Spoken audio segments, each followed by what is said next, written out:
Hari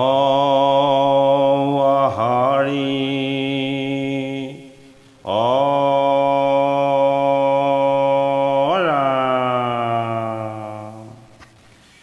Krishna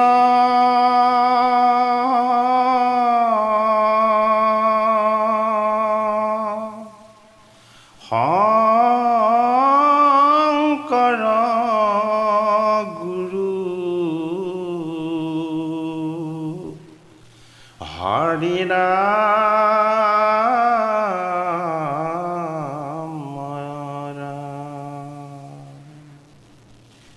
Om Namo Bhagavati Vasudevaya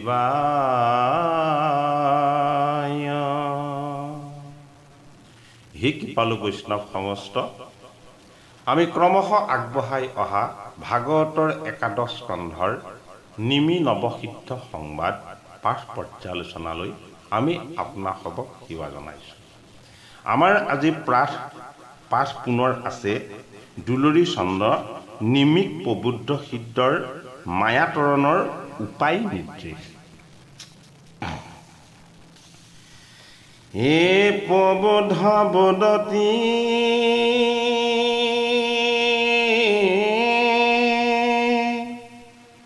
Nimi নৰপতি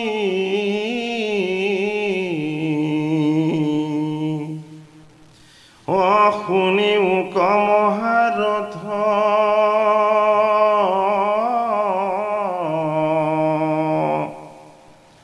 তোমাৰ আগত কৰিব বেকত ও পৰম সুগম পথ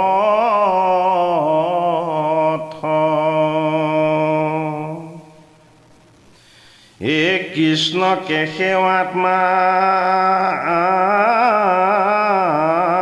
ঈশ্বৰ বুলিয়া ধৰিছে যিটো ভকতে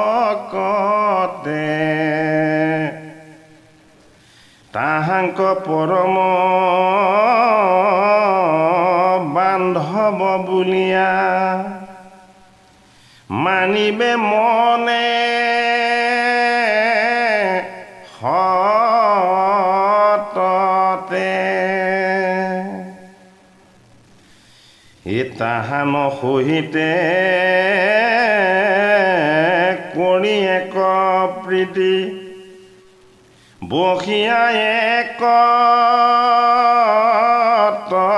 সংগে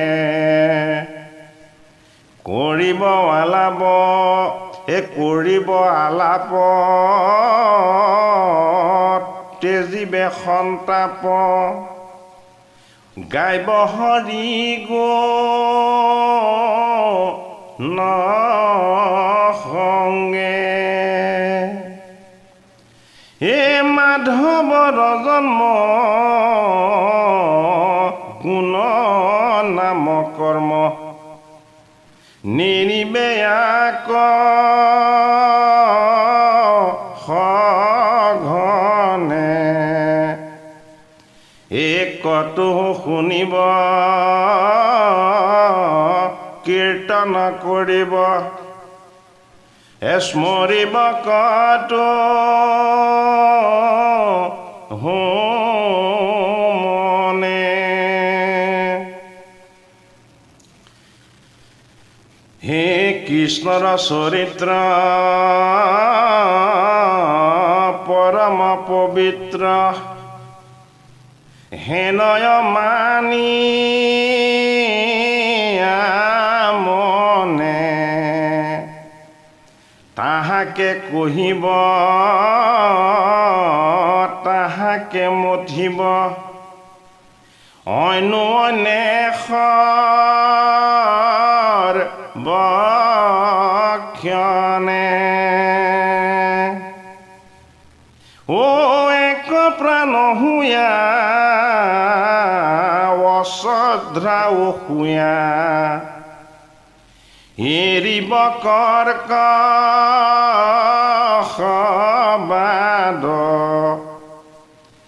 অন্য অনে ৰতি অন্য অনে প্ৰীতি কৰিব আতি আহ্লাদ এ হুয়া দুষ্টমতি কৰিব ভকতি কহি কথা পৰস্পৰে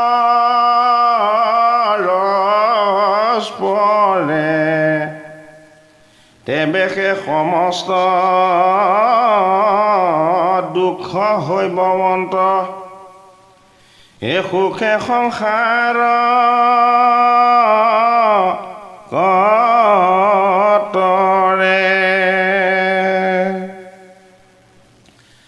ভাগৱতৰ একাদশ স্কন্ধত নিমি ৰজা তেখেতে ঋষভ তনয় 9জন সিদ্ধক কৰা 9টা প্ৰশ্নৰ যি তত্ত্বগত বিষয়, এই তত্ত্বগত বিষয়ৰ প্ৰতিটো প্ৰশ্নৰ উত্তৰ একোজন সিদ্ধই আগবঢ়ায়। ইক্ষাকুৰ নন্দন নিমিৰ মনৰ যি সংশয়, এই মনৰ সংশয় দূৰ কৰিছে। ভাগৱত বৈকুণ্ঠৰ কল্পতৰু শাস্ত্ৰ। এই শাস্ত্ৰ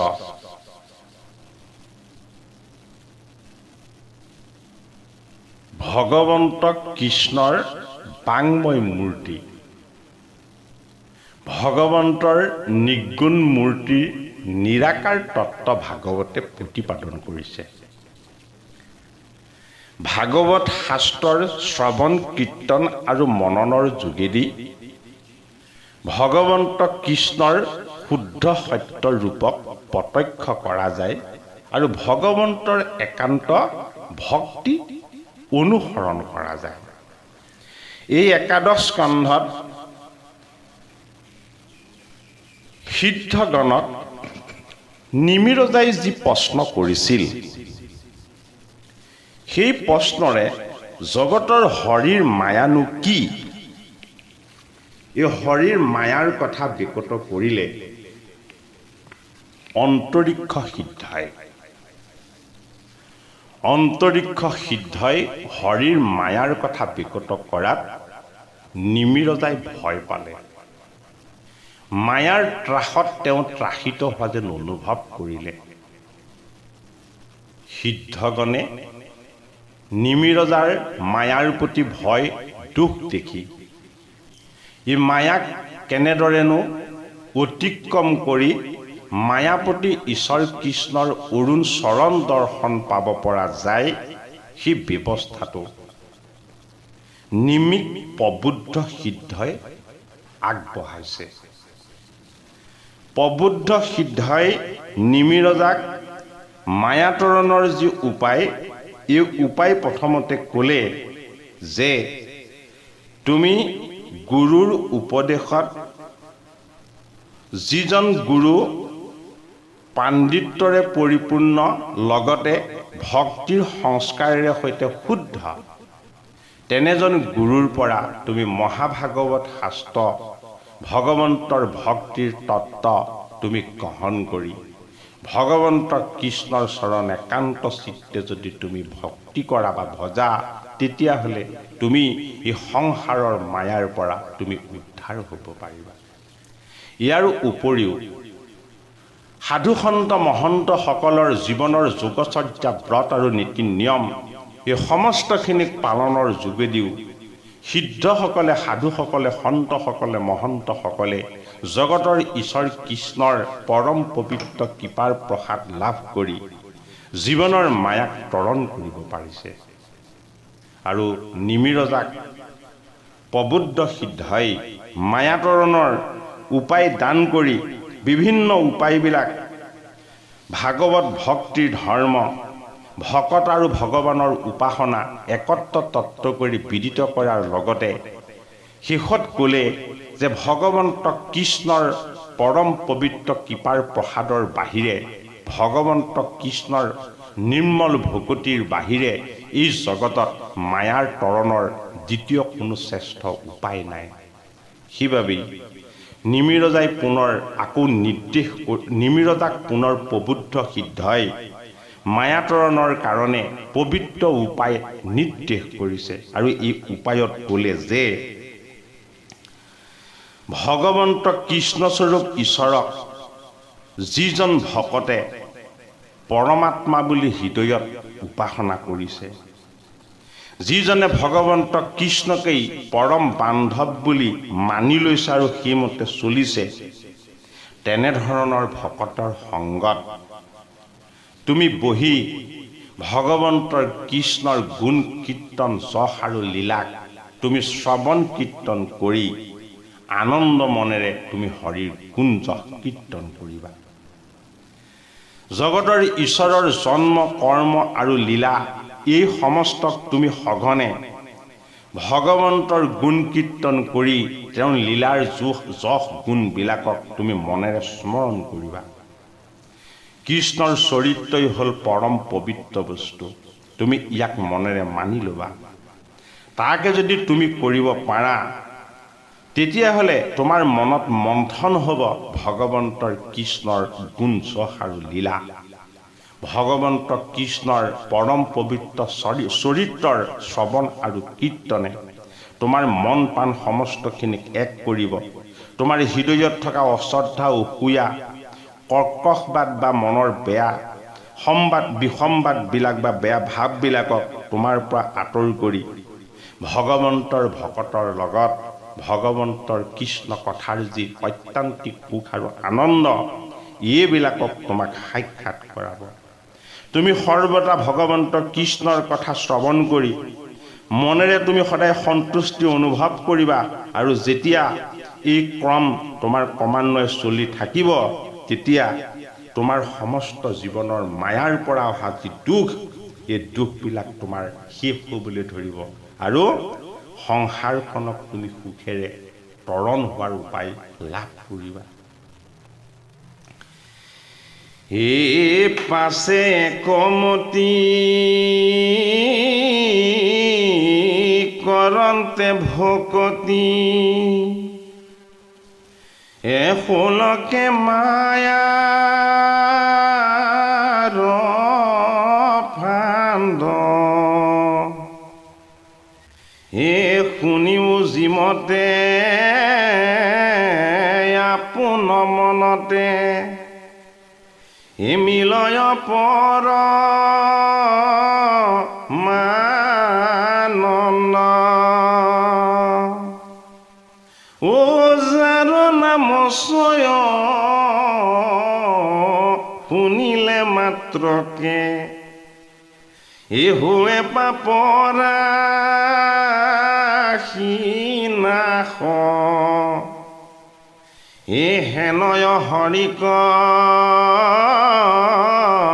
স্মৰিবা স্মৰাবা কৰিয়া দৃঢ় বিশ্বাস।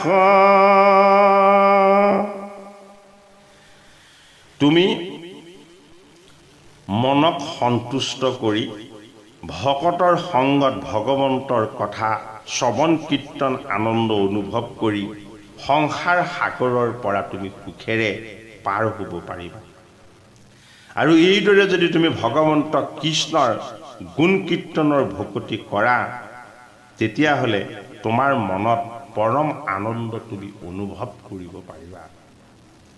যাৰ নাম শুনাৰ মাত্ৰই যিমান যত পাপ আছে সমস্ত পাপবিলাক নাশ হৈ যায়, সেইজন হৰিক তুমি মনেৰে স্মৰণ কৰিবা আৰু হৰিৰ স্মৰণত তোমাৰ অন্তৰত সুদৃঢ় বিশ্বাস ৰাখিবা। অৰ্থাৎ মায়াক তৰণ কৰিবৰ কাৰণে মা মানে নাই, ইয়া মানে যিটো বা সিটো, যিটো বস্তু দেখাত আছে কিন্তু অন্তৰ্দৃষ্টিৰে যিটো মিছা বা নাই, সেইটোকে কোৱা হয় মায়া। আমাৰ দেহটো হ'ল মায়া। দেহ কিয় মায়া? দেহৰ পৰিৱৰ্তন হয়, দেহৰ বিনাশ হয়। এই দেহক ধাৰণ কৰা আত্মা, আত্মা হ'ল পুৰুষ তত্ত্ব, পুৰুষৰ অংশ। এই আত্মা হ'ল সত্য সনাতন বস্তু। এই আত্মাৰ স্বৰূপক প্ৰকাশ কৰে ভগৱন্ত ঈশ্বৰৰ নাম গুণ যশ আৰু কীৰ্তনে। আত্মা যিদৰে চৈতন্য আৰু সনাতন, ভগৱন্তৰ নাম গুণ যশো চৈতন্য আৰু সনাতন বস্তু। এই বস্তু ঈশ্বৰমুখী, অনন্তমুখী। বৈকুণ্ঠৰ যি বৈভৱ, এই বৈকুণ্ঠৰ বৈভৱ ৰূপী সমস্ত সুখ আনন্দ আৰু তত্ত্ব মায়াৰ পৰা মুক্ত কৰিবৰ কাৰণে ভগৱন্তৰ নিৰ্মল ভকতি আৰু তাৰ লগতে ভকতৰ সংগত ভগৱন্তৰ গুণ যশ আৰু লীলাক শ্ৰৱণ কীৰ্তন, এয়াই হ'ল মায়াক তৰণ কৰিবৰ কাৰণে অতি সহজ আৰু শুদ্ধ পন্থা। এই পন্থাক আমি গ্ৰহণ কৰিবলৈ যাওঁতে হৰি নিৰ্গুণ, হৰি নিৰাকাৰ, হৰি নাৰায়ণ ৰূপ, হৰি চাৰি বেদৰ মূল তত্ত্ব। হৰিক স্মৰণ কৰিলেই আমাৰ হৃদয় পবিত্ৰ হয়। হৰিক স্মৰণ কৰিলেই আমাৰ ভিতৰত যদি অজ্ঞাতে কিবা পাপ আছিলে সেই সমস্ত পাপবিলাক বিনাশ হয়। সেইবাবেই মনত সুদৃঢ় বিশ্বাস কৰি আমি হৰিক স্মৰণ কৰিব লাগে। হৰিৰ নাম গুণ যদি আমাৰ শ্ৰৱণ কীৰ্তন নহয়, তেতিয়াহ'লে আমাক মায়াৰূপী মৃগই বেৰি ধৰিব পাৰে। সেইবাবেই মহিমাযুক্ত উপদেশত মাধৱ মহাপুৰুষে আমাক উপদেশ দিছে। হে হৰি সততে স্মৰা প্ৰজা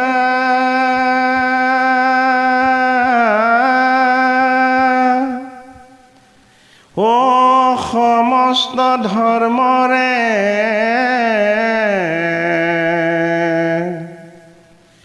ইহে ৰাজা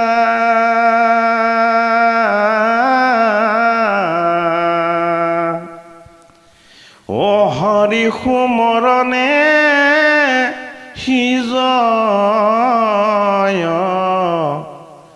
পুণ্য কিং কৰ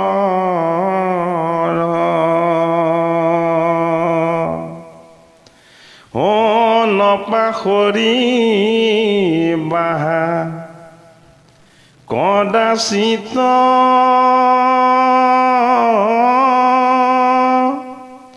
ও শুনা কথাইতো বিপৰীত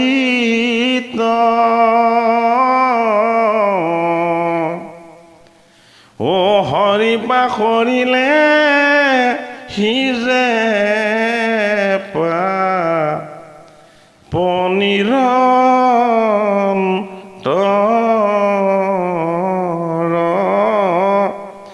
হৰি পাহৰিলে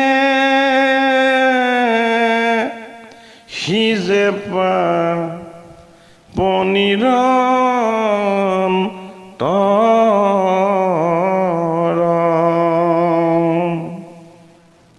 হৰিক যদি স্মৰণ নহয়, হৰিৰ যদি উপাসনা নহয়, তেতিয়াহ'লে আমাৰ মনক যে মায়াই মোহিত কৰিছে, আমি এই কথা অনুভৱ কৰিব লাগিব। হৰিক স্মৰণ হ'লেই মায়াৰূপী মিছা বস্তুবিলাকে আমাৰ পৰা বিদায় ল'ব খোজে। সেইবাবেই নিমিক প্ৰবুদ্ধ সিদ্ধাই মায়াতৰণৰ উপায় নিৰ্দেশ কৰি কৈছে যে সেইজন হৰিক তুমি সুদৃঢ় বিশ্বাসেৰে সৈতে উপাসনা কৰিবা আৰু তেওঁক তুমি সপেম ভকতিৰে সৈতে সদায় স্মৰণ কৰিবা।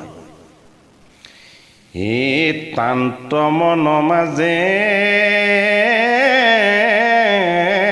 এতেকে উপজে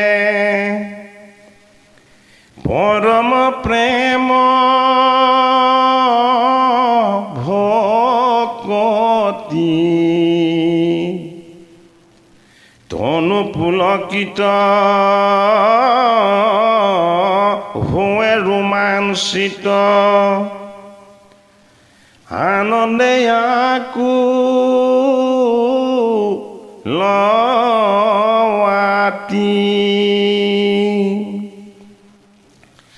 এ শৰীৰ সিহৰে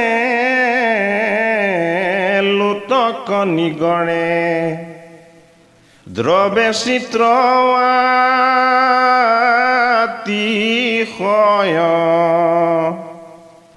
হে কান্দয় বাগৰি এত দিন এৰি হে আছামুক কৃপাময়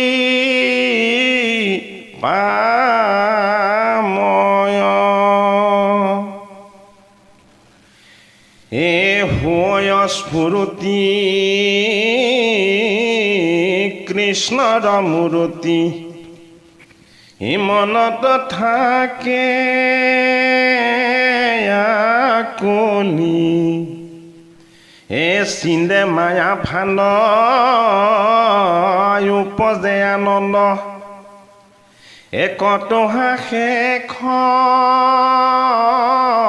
লখলি একতহু চকী হৰি বুলি উকি অদিয়া গোবিন্দ কদাকে এ কৰো জোৰ হাত হে প্ৰাণনাথ হে কৰিও কি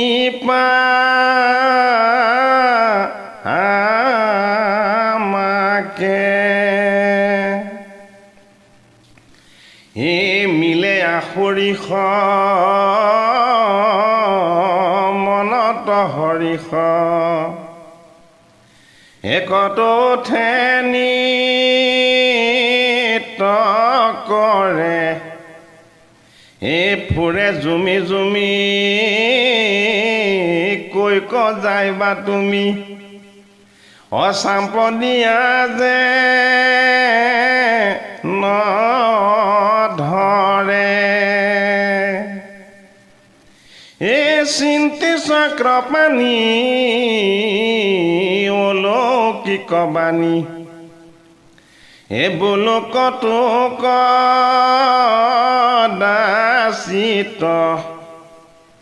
হে কতো প্ৰেম ভাৱে নাম গুণ গাৱে গোবিন্দ তদি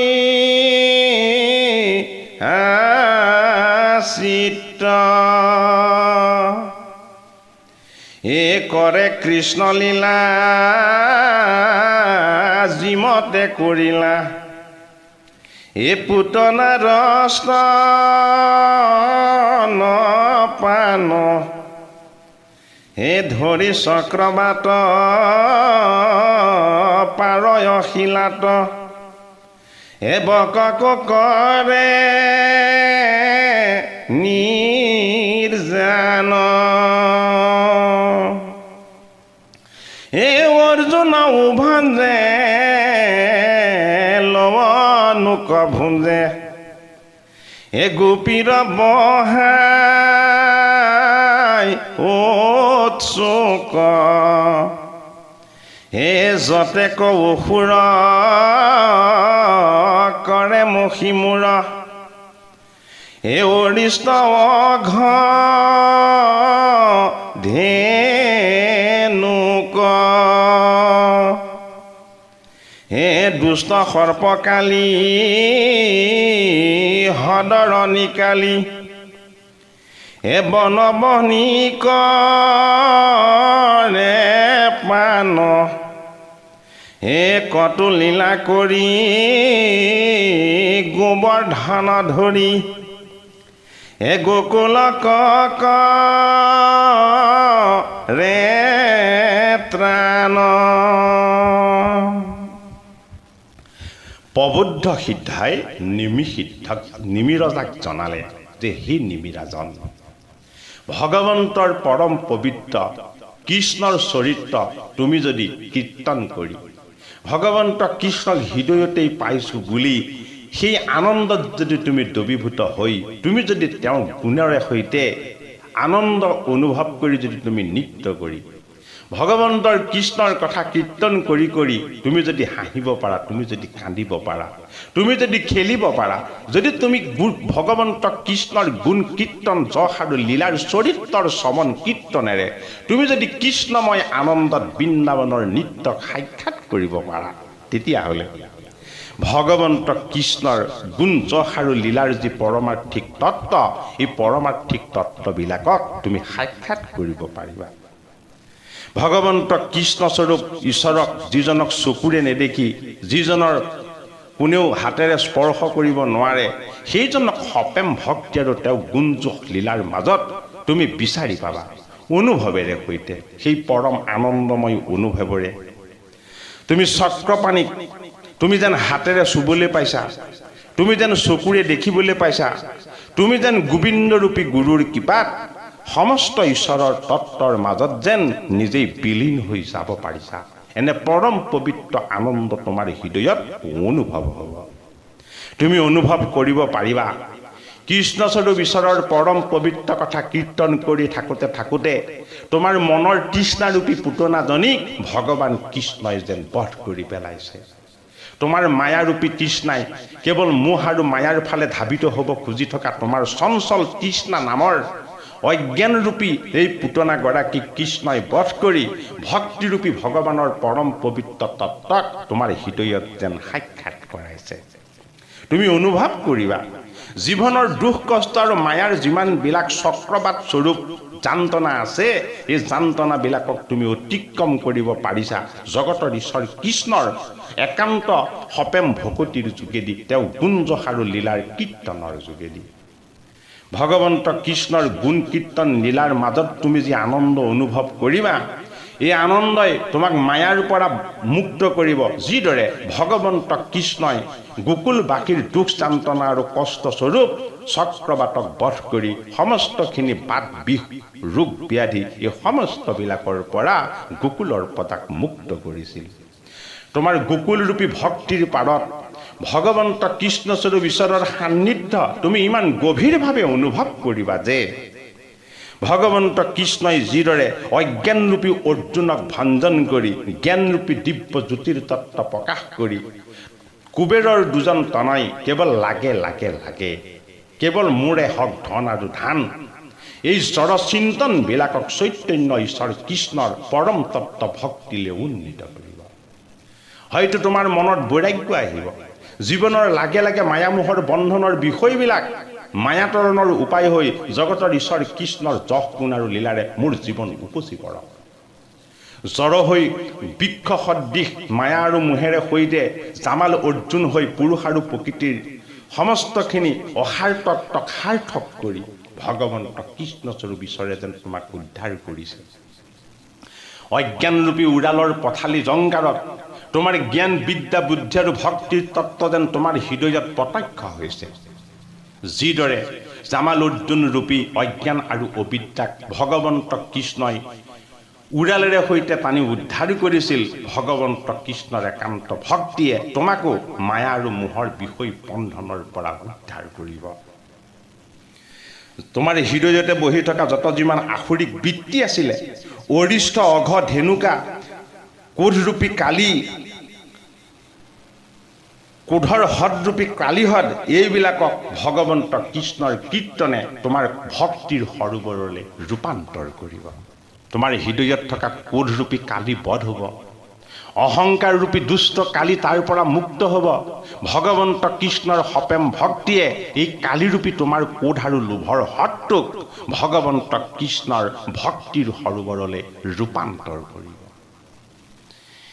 হে হৰি ভক্তি সৰোবৰে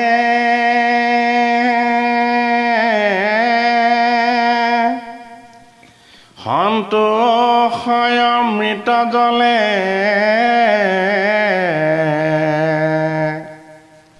অ কৃষ্ণ পাদ পদ্ম প্ৰকাশ,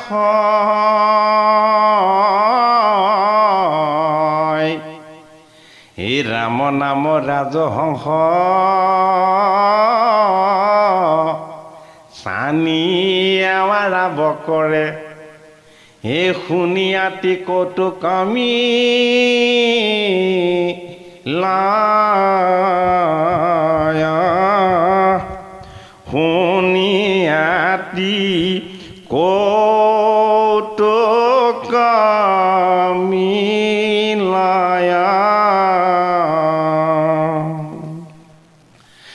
কালিহদৰ বিষাক্ত জল পান কৰি গোবৎসবিলাক যিদৰে মৃত্যুমুখত পৰিছিল, আমাৰ জীৱনত থকা ক্ৰোধ অহংকাৰৰ মায়াৰূপী সেই বিষাক্ত বস্তুবিলাকে আমাকো অচেতন কৰি শুৱাই ৰাখিব খোজে। ভগৱন্ত কৃষ্ণই কালিৰ ফণাৰ ওপৰত নৃত্য কৰে, যিহেতু কালি হ'ল কালৰ অধীন, ভগৱন্ত কৃষ্ণ হ'ল মহাকাল। সমস্ত মায়াৰ তেওঁই হ'ল গৰাকী। ভগৱন্তৰ গুণ কীৰ্তন আৰু যশে তোমাৰ হৃদয়ত বাস কৰি থকা কুটৰূপী কালিক দমন কৰিব। অহংকাৰ ৰূপী কালিৰ মায়াৰ বন্ধনৰ পৰা তোমাক মুক্ত কৰিব।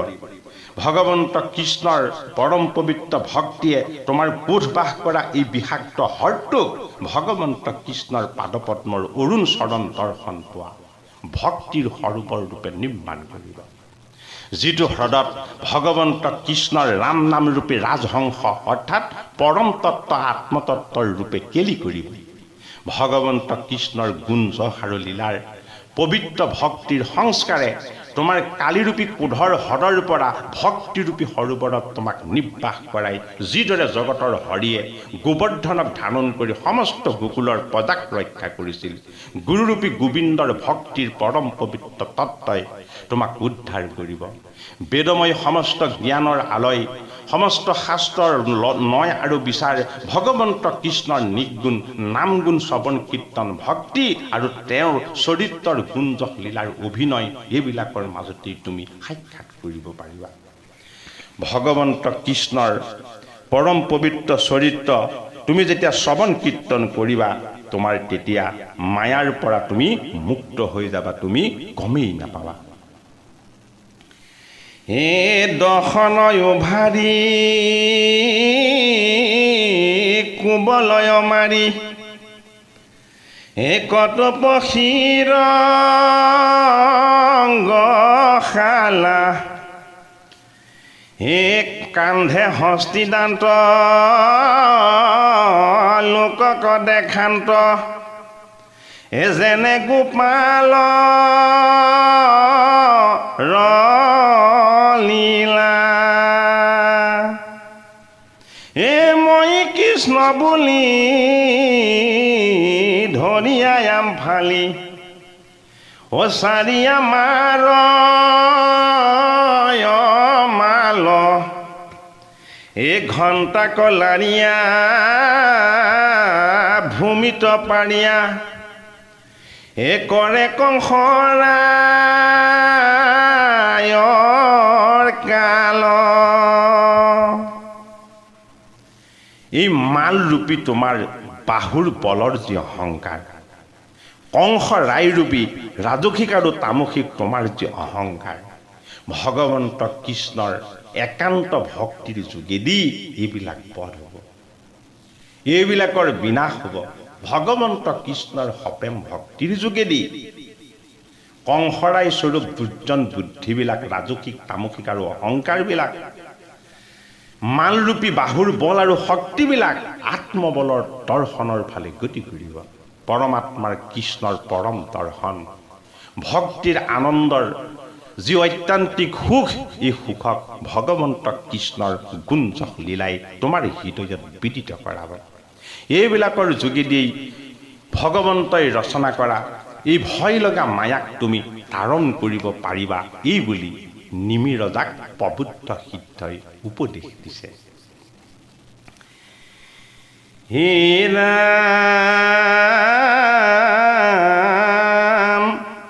হে মাৰিলা বৈৰক দেখায়া লোকক হে কত নাচে না সন্দেহ হে প্ৰেমে হুয়ামত কৃষ্ণ লীলা তত হে আপুনি কৰে আনন্দে হে কৃষ্ণ পান কৰা পৰিত্ৰাণ হে বোলোকতো সচকিতে হে ভকতি প্ৰভুৰ এতেকে মধুৰ হে বেশে জানি চিতে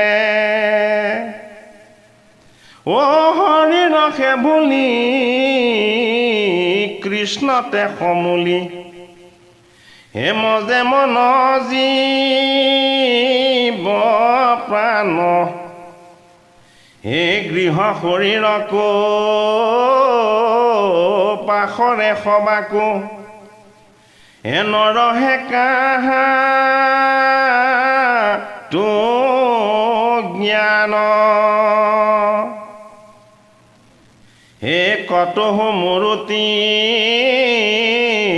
হয় বিদিতি হে জোৰয় নয়ন দুই হে পুলকিত কায় ঈশ্বৰক পায় হে সুখে থাকে নহুই ও আনন্দতে মজে হীনয়ত ভজে হে হৰিক মনত স্মৰে হে সিটো ভকতক দেখিলে মাত্ৰক হে তিনিও জগতৰে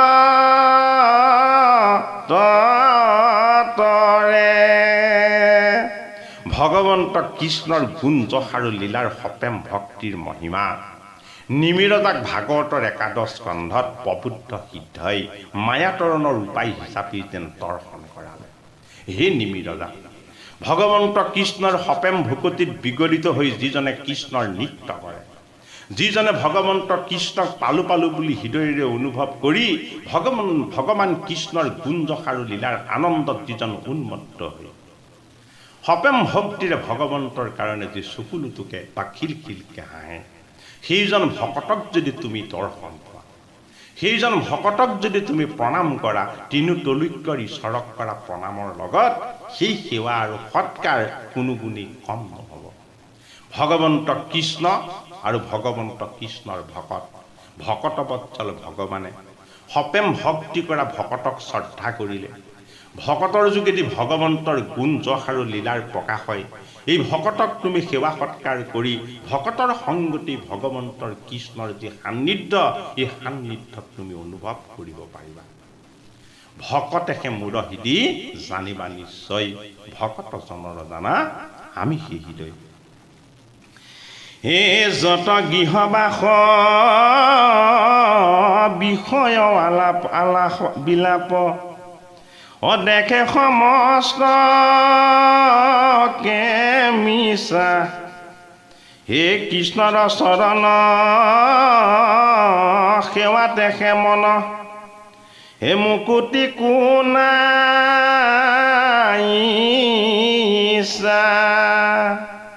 হে শুনিলা নিপতি কৃষ্ণত ভকতি হে কৰন্তে পৰম সুখ হে অপয়াসে হয় নাহি ধন ব্যয় নালাগে গাঁৱত দুখ হে নকৰি প্ৰবন্ধ চিন্তা কৰ্মবন্ধ হে পুৰুষে নজানে তাক হে নাৰায়ণ পৰ হোৱে যিটো নৰ হে সুখতে তৰে মায়াক এই সংসাৰ তাৰণ কৃষ্ণৰ চৰণ হে শৰণ পখি তাত হে কহিলো প্ৰত্যেকে নিপতি এতেকে এৰাই বা মায়া হাত হে যেন নিমিৰায় পুচিলা উপায় হে কৰিলা তাক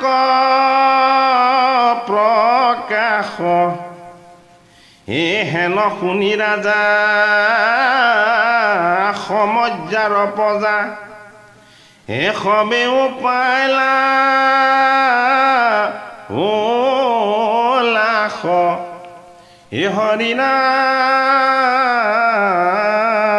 ৰাম সংসাৰৰ তাৰণত কৃষ্ণৰ চৰণত শৰণ পহিও তাক কহিলো প্ৰত্যেকে নিপতি এতেকে এৰাই বা মায়াৰ হাত ভগৱন্ত কৃষ্ণৰ মায়াৰ পৰা মুক্ত হোৱাৰ উপায় শেষৰ পদত নিমিৰতা টান কৰিলে প্ৰবুদ্ধ সিদ্ধই প্ৰবুদ্ধ সিদ্ধই বেকত কৰিলে যে এই সংসাৰখনৰ মায়াৰ পৰা তুমি যদি তাৰণ হ'ব বা উদ্ধাৰ হ'ব বিচাৰিছা তুমি কৃষ্ণৰ চৰণত একান্ত চিত্তে আশ্ৰয় লৈ ভগৱন্ত কৃষ্ণৰ একান্ত সপেম ভকতি তুমি গ্ৰহণ কৰা ভগৱন্ত কৃষ্ণৰ সপেম ভক্তিয়ে তোমাক সংসাৰৰ সমস্ত মায়াৰ পৰা মুক্ত কৰি জগতৰ ঈশ্বৰ কৃষ্ণৰ পৰম পবিত্ৰ যি শুদ্ধ সত্য আনন্দ এই আনন্দক তোমাক দান কৰিব হে কৃপালু পাপ বান্ধৱ আই সমস্ত ভাগৱতৰ একাদশ স্কন্ধৰ নিমি নৱসিদ্ধ সংবাদৰ